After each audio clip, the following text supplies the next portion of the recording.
Bien, hoy nos toca Hebreos 3, capítulo 3, y vamos a ver todo Hebreos 3. Son varios versículos, así que vamos a tener bastante para leer. El título es No quites la vista de Cristo. No quites la vista de Cristo. El autor de Hebreos, después de hacer una exposición de quién es Jesús, qué es lo que hizo, que Él es superior a los ángeles, ahora lo que va a hacer es un llamado a que lo consideren. Un llamado a que lo consideren. Pero a su vez le dice el por qué deben prestar suma atención. Y él ahí va a hacer una comparación con Moisés, argumentando que Jesús es mucho mayor que Moisés. Y él era considerado realmente el mayor hombre de la historia de Israel. Y eso es lo que va a hacer el autor de Hebreos. Dice Hebreos entonces 3, por tanto, hermanos santos, participantes del llamamiento celestial, considerad al apóstol y sumo sacerdote de nuestra profesión, Cristo Jesús, el cual es fiel al que le constituyó, como también lo fue Moisés en toda la casa de Dios. Porque de tanto mayor gloria que Moisés es estimado digno cuanto tiene mayor honra que la casa el que la hizo. Porque toda casa es hecha por alguno, pero el que hizo todas las cosas es Dios. Y Moisés a la verdad fue fiel en toda la casa de Dios como siervo, para testimonio de lo que se iba a decir. Pero Cristo como hijo sobre su casa, la cual casa somos nosotros, si retenemos firmes hasta el fin la confianza y el gloriarnos en la esperanza. Por lo cual, como dice el Espíritu Santo, si oyereis hoy su voz, no endurezcáis vuestros corazones, como en la provocación, en el día de la tentación en el desierto, donde me tentaron vuestros padres, me probaron y vieron mis obras 40 años. Causa de la cual me disgusté contra esa generación y dije, siempre andan vagando en su corazón y no han conocido mis caminos. Por tanto juré en mi ira, no entrarán en mi reposo. Mirad, hermanos, que no haya en ninguno de vosotros corazón malo de incredulidad para apartarse del Dios vivo. Antes, exhortaos los unos a los otros, cada día, entre tanto se dice hoy, para que ninguno de vosotros se endurezca por el engaño del pecado. Porque somos hechos participantes de Cristo, con tal que retengamos firmes hasta el fin nuestra confianza del principio. Entre tanto que se dice, si oyereis hoy su voz, no endurezcáis vuestros corazones como en la provocación. ¿Quiénes fueron los que, habiendo oído, le provocaron? ¿No fueron todos los que salieron de Egipto por mano de Moisés? ¿Y con quién estuvo él disgustado 40 años? ¿No fue con los que pecaron, cuyos cuerpos cayeron en el desierto? ¿Y a quién juró que no entrarían en su reposo, sino aquellos que desobedecieron? Y vemos que no pudieron entrar a causa de su incredulidad.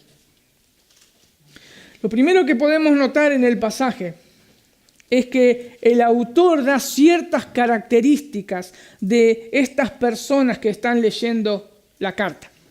Él dice, hermanos santos y participantes del llamamiento celestial. Como vemos, él los llama hermanos. Y estos hermanos eran santos. Eran santos. Y si recordamos bien, él anteriormente había dicho que Jesús era el que santificaba a su pueblo. Y además que los llamaba hermanos, identificándose con su pueblo. Eso lo pueden ver en Hebreos 2, versículo 11. Dice, porque el que santifica y los que son santificados, de uno son todos, por lo cual no se avergüenza de llamarlos hermanos. Estas personas habían sido santificadas Esas personas habían sido apartadas para Dios, para estar con Él por la eternidad. Y Jesús fue el que hizo posible esto. Ahora ellos eran parte de todos aquellos que Él había venido a salvar, que Él vino a llevar a su gloria, como el autor de Hebreos lo dice arriba, como lo vimos las otras veces. Estos hermanos entonces eran hermanos santos. Dice un comentarista lo siguiente, dice, estos hermanos santos pueden en Cristo Jesús acercarse a Dios porque potencialmente y posicionalmente son santos en el Hijo. Es verdad que pueden tener muchos defectos, incluso caídas, mal testimonio, y cuanto pueda ser contrario a la condición de santidad. Pero, a pesar de todo ello, son declarados santos en el Santo, que es el Hijo, por lo que Dios los reconoce como santos. Su santidad no es inherente a ellos. Su santidad es porque estamos en el Santo, en el Hijo de Dios. Por eso somos santos. Y este autor le está diciendo a estos hermanos santos. Pero además de decirle hermanos santos, también les dice participantes del llamamiento celestial. Es interesante porque esta palabra llamamiento es recurrente en el Nuevo Testamento. Podemos ver, por ejemplo, para aquellos los que están anotando, Efesios 1:18, Efesios 1:18, 4, también Efesios 4 del 1 al 7, Filipenses 3:14, Segunda de Tesalonicenses 1:11, Segunda de Timoteo 1:9 y Segunda de Pedro 1:10. Todos estos pasajes hablan de aquel llamado, aquel llamamiento por Dios, además de hacerles ver cuál es la posición de todos estos hermanos. Veamos algunos, por ejemplo, Segunda de Timoteo 1:9. Pablo le dice a Timoteo, dice, quien nos ha salvado y nos ha llamado con un llamamiento santo, no según nuestras obras, sino según su propósito y según la gracia que nos fue dada en Cristo Jesús desde la eternidad. Un llamamiento santo que se nos ha hecho. Estos hermanos eran participantes de ese llamamiento. Eran participantes.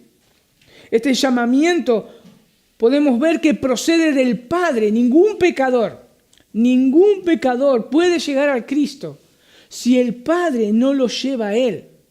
El mismo Señor Jesús lo dijo en una oportunidad en Juan 6:44, nadie puede venir a mí si no lo trae el Padre que me envió, y yo lo resucitaré en el día final. Todos los llamados por el Padre, y son santificados por Jesús y capacitados por el Espíritu Santo para arrepentimiento. Esto es un llamamiento celestial. Esto es el llamamiento celestial. Por lo cual, cualquier pecador arrepentido de sus pecados, cualquier pecador que puso su fe en la obra de nuestro Señor Jesucristo, es participante del llamamiento celestial. Y esto es importante, que estos hermanos sepan cuál era su posición en Cristo. Era muy importante que el autor les diga, hermanos santos y participantes del llamamiento celestial. Y es importante para nosotros hoy, porque cuando estamos pasando dificultades, inmediatamente esas dificultades nos tapan todas estas verdades. Y es necesario que nosotros oigamos de la palabra de Dios que nos diga, hermanos santos, participantes del llamamiento celestial. ¿Por qué no debemos olvidar esta nuestra condición? Porque esta condición de que somos santos y somos participantes del llamamiento celestial, esta condición nos puede llevar a considerar a Jesús. Dice el autor, considerar a Jesús, el apóstol y sumo sacerdote de nuestra fe. Es esa posición que nos lleva, porque nosotros lo conocemos y lo podemos ver. Considerar, ahora le dice, a Jesús. Lo que el autor los exhorta a hacer es realizar una profunda reflexión. Eso significa considerar. Ellos debían fijar sus pensamientos en Jesús. Dice un comentarista, esta reflexión se obtiene después de mirar atentamente. Sigue diciendo, la exhortación determina la orientación de la mirada del cristiano. Es necesario mirar a Jesús. Es necesario reflexionar, parar y pensar en Jesús. En Jesús. En otra oportunidad el autor de la misma carta le dice en Hebreos 12, fíjense ahí Hebreos 12, versículo 3. Recordemos que estos hermanos estaban padeciendo persecución. Hebreos 12:3 dice otra vez, considerad, pues aquel que soportó tan hostilidad de los pecadores contra sí mismo. ¿Y para qué debían considerarlo? Para que no os canséis ni os desaniméis, en vuestro corazón. Consideren, hermanos santos, le dice, participantes del llamamiento celestial, consideren a Jesús. ¿Y qué debían considerar estos hermanos? ¿Qué debían considerar? ¿Qué debían considerar de Jesús? Que Él es el apóstol y sumo sacerdote. La palabra apóstol significa enviado. Eso es lo que significa apóstol, un enviado. Pero este no era cualquier enviado. Él era el Hijo enviado por el Padre. Si nosotros vemos los evangelios una y otra vez, Jesús continuamente está dando a entender que Él fue enviado por el Padre con una misión. Él fue enviado o su apostolado era como un salvador. Él es el apóstol salvador. Eso es lo que es. Fíjense ahí en Juan capítulo 3. En la conversación que tiene ahí Jesús. Juan capítulo 3, versículo 17. Porque Dios no envió a su Hijo al mundo para juzgar al mundo, sino para que el mundo sea salvado por Él. Su misión es salvar, como bien había dicho el autor de Hebreos en los versículos anteriores, en el capítulo anterior. Jesús como apóstol fue enviado por el Padre en el momento preciso. Ni un minuto antes, ni un minuto después. En el momento preciso de la historia, Dios envió. Eso lo dice Pablo en Gálatas 4:4. Si quieren, no lo busquen, yo lo leo. Si quieren, Gálatas 4:4. Pero cuando vino el cumplimiento del tiempo, Dios envió a su Hijo, nacido de mujer y nacido bajo la ley. Otra de las cosas que debían considerar estos hermanos, lo que debían reflexionar profundamente acerca de Jesús, era que Él es nuestro sumo sacerdote, quien se presenta a nuestro favor delante del Padre. En Hebreos 2:17 lo habíamos visto la vez pasada. Hebreos 2:17. Por lo cual debía ser en todo semejante a sus hermanos, para venir a ser misericordioso y fiel sumo sacerdote en lo que a Dios se refiere, para expiar los pecados del pueblo. Esto es lo que debían hacer. Meditar en esas cosas. Meditar en esas cosas. Esto debemos hacer nosotros. Meditar, considerar a Jesús. nos lleva a focalizarnos de una manera correcta, meditar en Jesús, en su apostolado, en su sumo sacerdocio, en su misión. Nos lleva a tener una visión correcta. Esto nos permite no dejarnos apabullar por muchas aflicciones que nosotros podamos llegar a tener, por muchas situaciones que nos rodean a nosotros. El considerar correctamente a Jesús, nuestro corazón comienza a tener un reposo. Y solamente eso es cuando vemos quién es y qué es lo que hizo.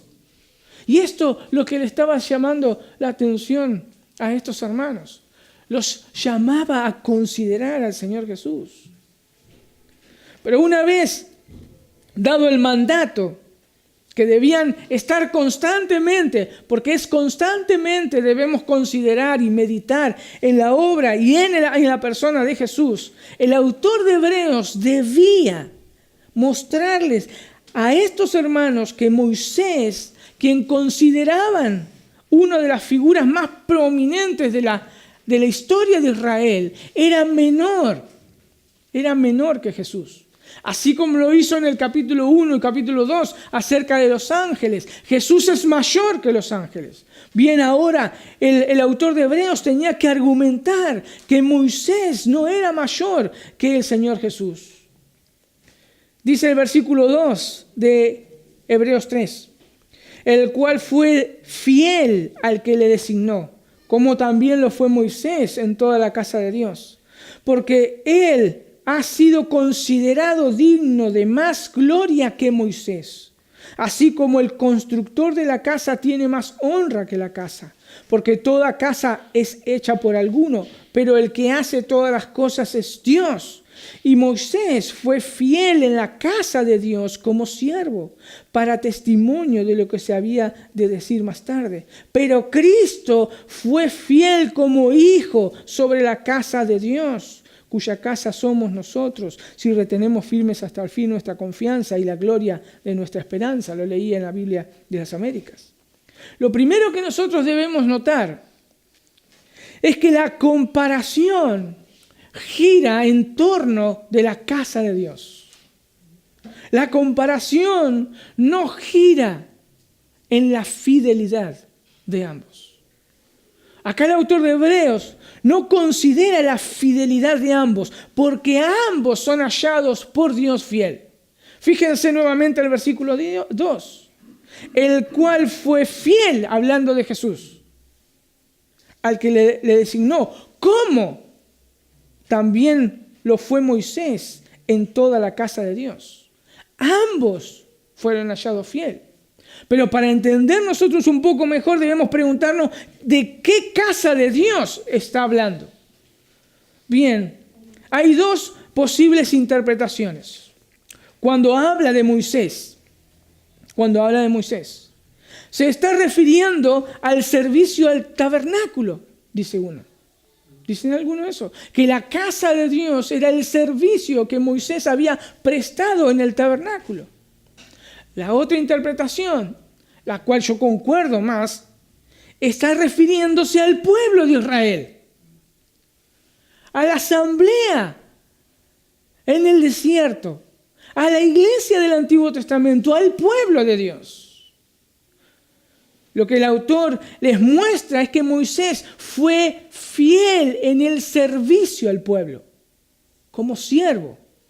Dice el versículo 5, y Moisés fue fiel en toda la casa de Dios, como siervo.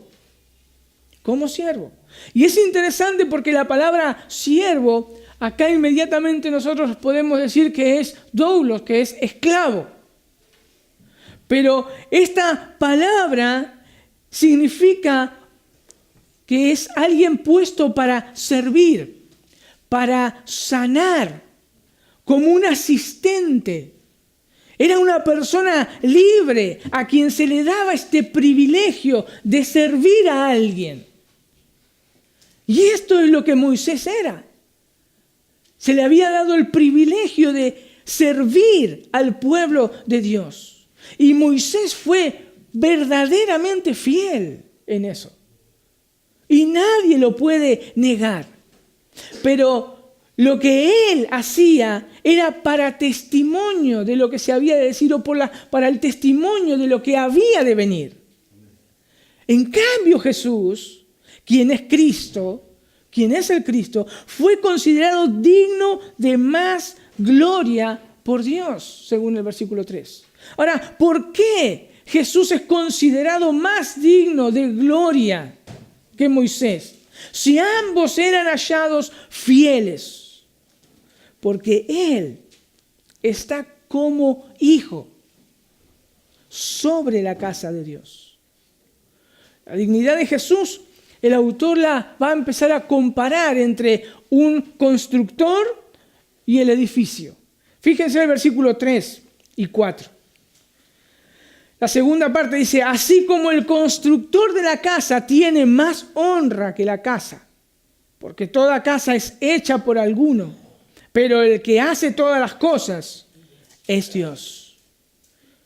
Ya el autor les había dicho, si se acuerdan desde el principio, capítulo 1 y el capítulo 2, que Jesús había sido el medio por el cual Dios había hecho el universo. Capítulo 1, versículo 2. Lo encuentran eso. También les había dicho en el mismo capítulo, pero en el versículo 2, le había dicho que Él era el creador de todas las cosas. Entonces, como Dios es el que hace todas las cosas, Jesús, por ser la palabra creadora, es el creador o constructor de la casa de Dios. Él es el que la construyó. Y como hijo, es el dueño de la casa. Y no fue así Moisés. Moisés fue un servidor fiel de la casa de Dios. Alguien que fue puesto para servir. Por eso se debe considerar a Jesús más digno de gloria que Moisés. Porque él fue fiel como hijo, no como siervo, como hijo. Él es el creador, por eso debemos considerarlo. Él es el dueño, creador de la casa. Y es más, lo que una vez Jesús dijo, Él es el que edifica la iglesia, la casa de Dios. Él edifica. Por eso el autor más adelante en el versículo 6 aclara a la audiencia quién es esa casa de Dios.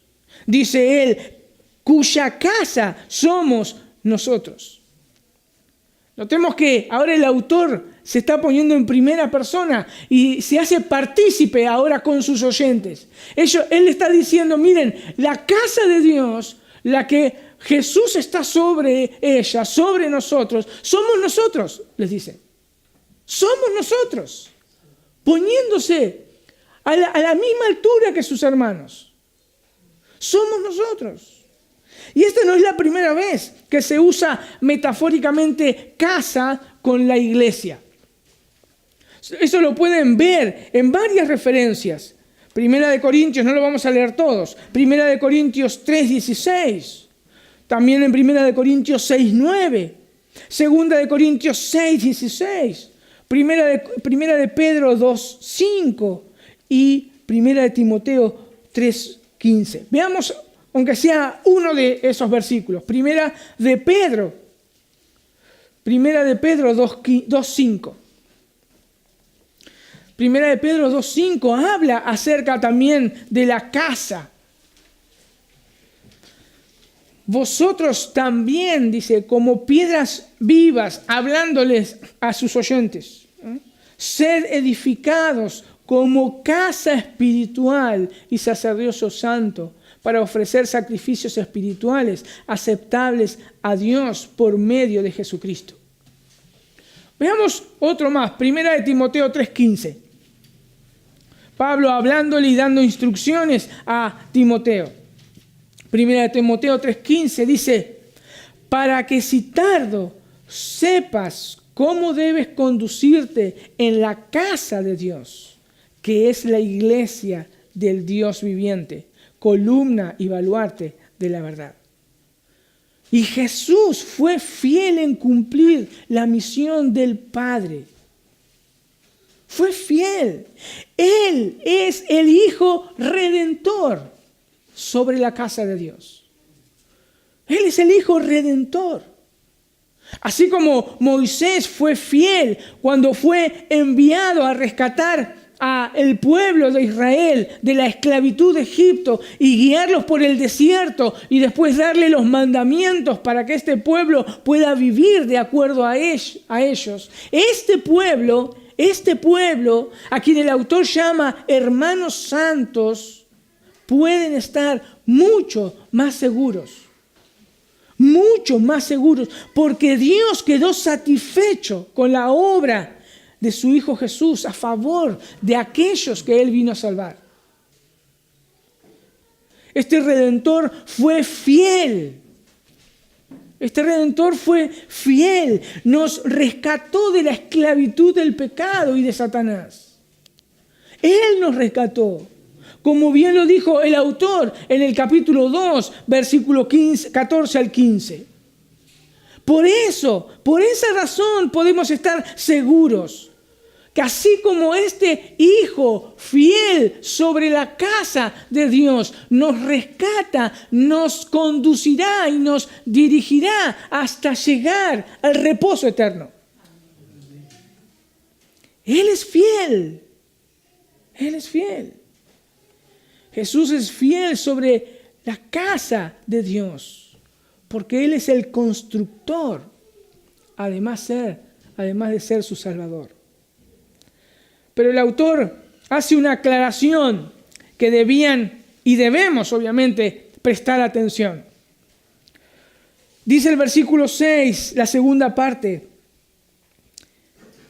Lo leemos todo. Pero Cristo fue fiel como hijo sobre la casa de Dios, cuya casa somos nosotros, si retenemos firmes hasta el fin nuestra confianza y la gloria de nuestra esperanza. Ellos debían retener, ellos debían conservar, no un día, no una semana, sino, dice el autor, que debían conservar hasta el fin esa confianza. Y solo los que pertenecen a la casa de Dios pueden permanecer fieles hasta el fin. Solo los que pertenecen a la casa de Dios. Obviamente que cuando el autor le escribe a estos hermanos, le escribe a una congregación como acá. Y nosotros no sabemos quién pertenecen verdaderamente a la casa de Dios y quién no. Por eso el autor de Hebreos le dicen, si retenemos firmes hasta el fin nuestra confianza. Por eso el autor les da inmediatamente un ejemplo.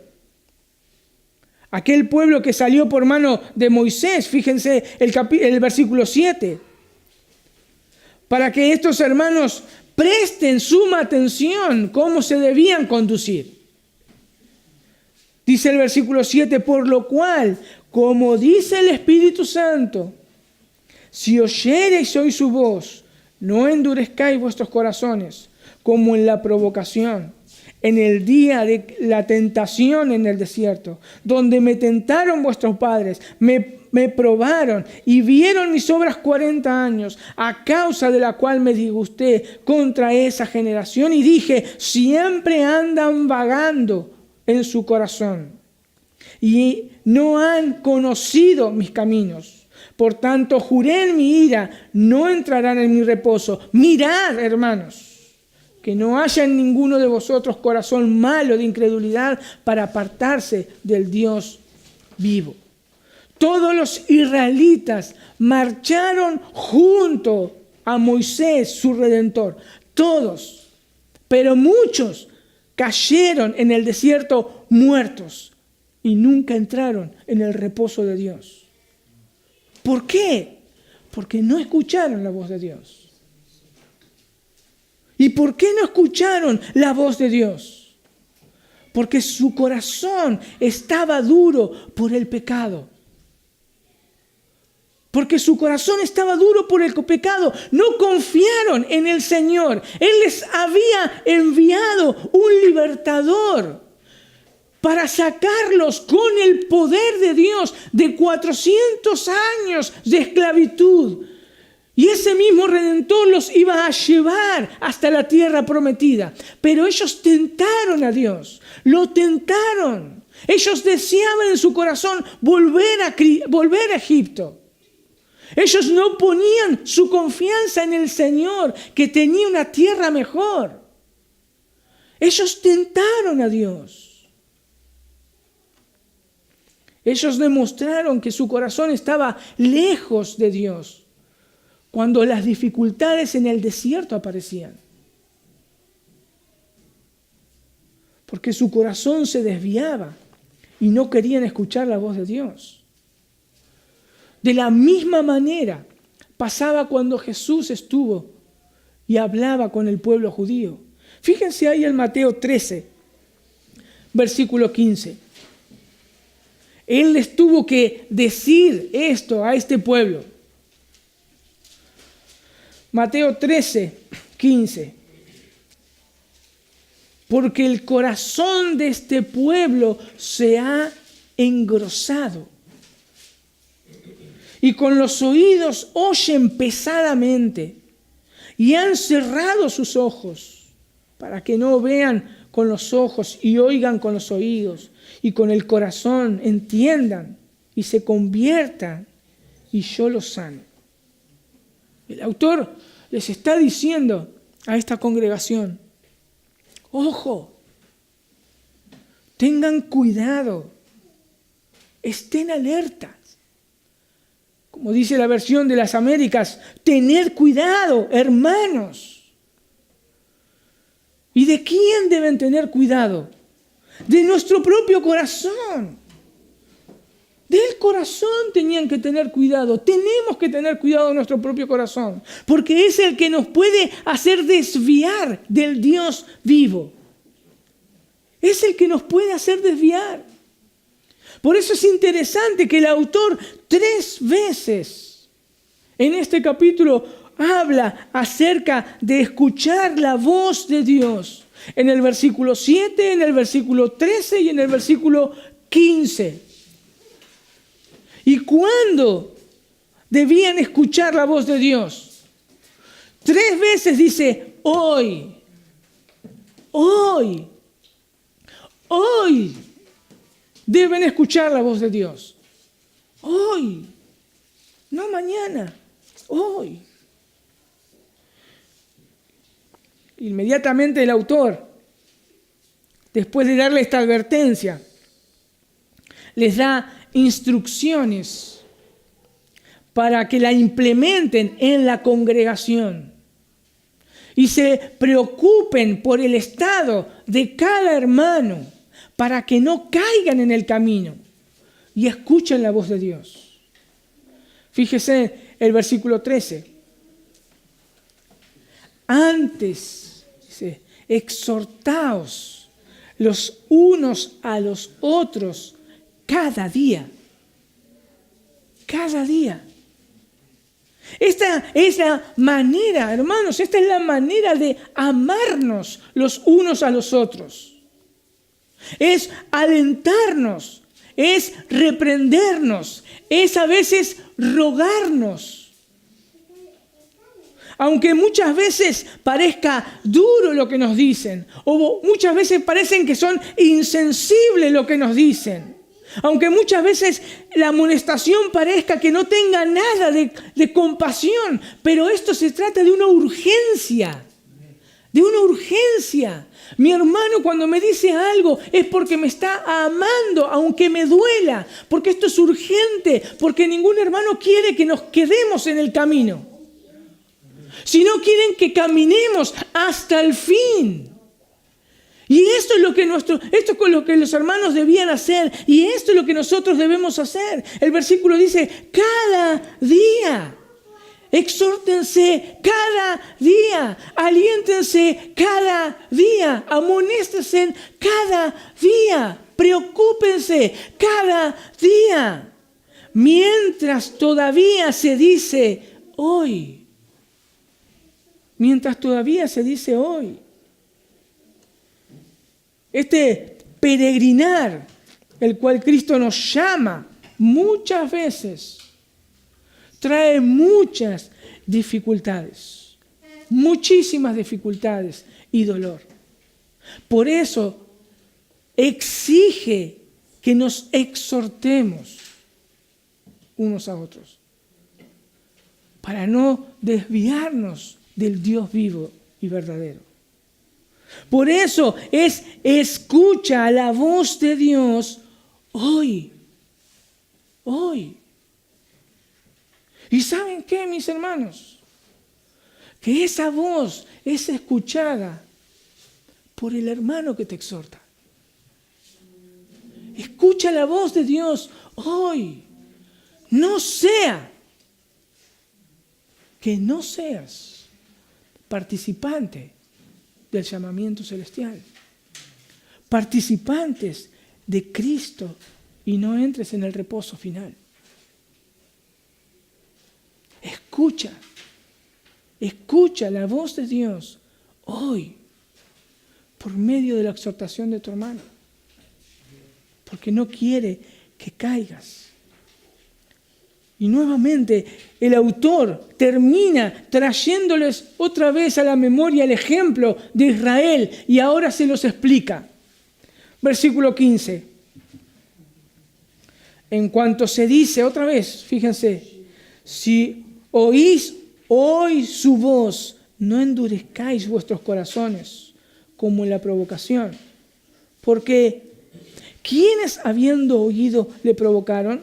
¿Acaso no fueron todos los que salieron de Egipto guiados por Moisés?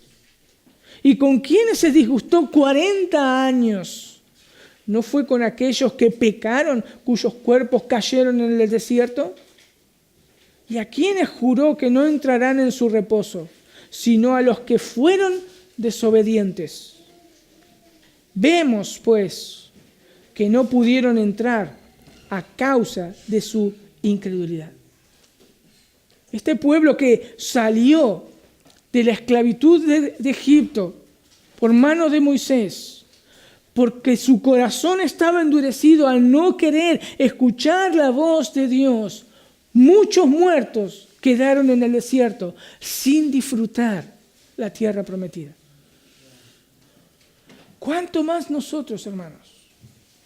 Si ese pueblo escuchaba la voz de Dios, pero cuánto más nosotros que tenemos hoy la revelación completa en Cristo, si no escuchamos lo que el Señor Jesús dijo.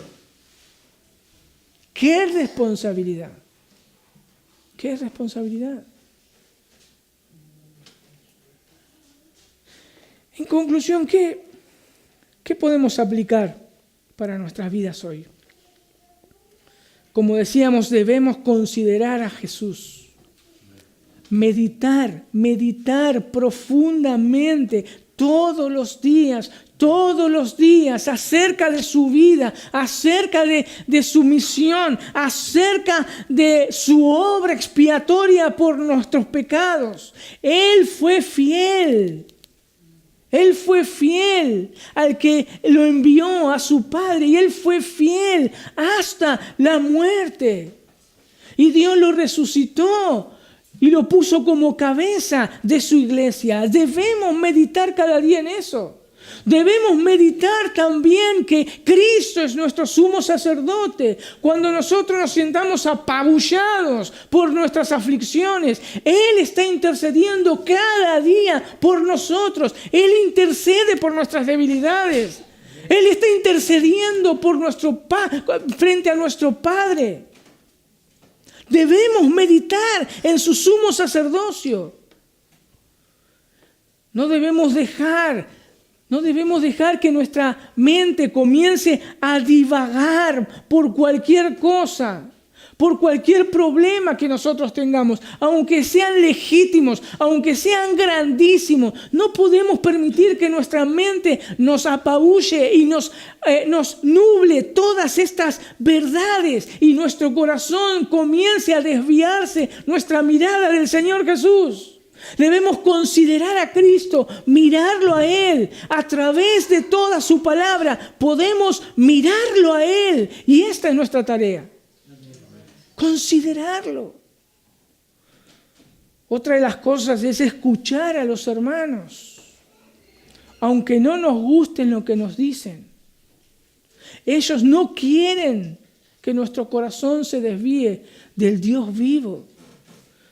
Ellos quieren caminar junto a nosotros hasta el fin. Hasta el fin. Por eso escúchalos. No seas que te quedes en el camino y no puedas entrar en su reposo eterno. Si hoy abriste los ojos, es porque estás vivo.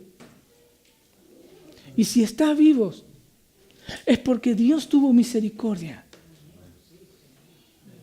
para que hoy escuches su voz y te arrepientas de tus pecados y vengas a Él en arrepentimiento y fe y pongas toda tu fe en la obra del Señor Jesús. Hoy, escucha hoy su voz. Hoy escucha su voz y no endurezca tu corazón. Ven a Cristo en arrepentimiento y fe. Vamos a orar. Señor, gracias por el sacrificio de tu Hijo, quien murió por todos nuestros pecados. Gracias porque nos has provisto de tu Espíritu Santo que mora en nosotros para convencernos de pecado y hacernos recordar todo lo que nuestro Señor hizo. Ayúdanos, Señor, a caminar en santidad. Ayúdanos a ser sensibles a tu voz cuando pecamos, Señor, para poder ir a ti y arrepentirnos y ver que tú eres nuestro sumo sacerdote. Y podemos entrar confiadamente al trono de gracia. Y justo cuando necesitamos ese socorro, tú lo provees. Necesitamos de tu gracia para caminar con esa confianza en ti hasta el fin. Te alabamos, bendito Señor, porque nadie nos arrebatará de tu mano. Gracias, bendito Señor, porque a pesar de las dificultades, nadie nos apartará de tu amor. Gracias. Señor, que nuestros hermanos sean esas atalayas que nos guíen, nos exhorten, nos alienten, nos reten para no caer y dejar que nuestro corazón se desvíe. Haznos sensible a tu voz por medio de ellos. Y ten misericordia, Señor, de los que no te conocen. Ábreles sus oídos para que puedan escuchar tu dulce voz, llamándolos al arrepentimiento y mostrándoles. Abre sus ojos, Señor, mostrándoles la hermosura de nuestro Señor Jesús y su obra perfecta a favor del pecador. Te honramos, Señor. Nos humillamos delante de tu presencia. Tú eres digno, Señor, de toda la gloria y de todo el honor. En el nombre de Jesús. Amén.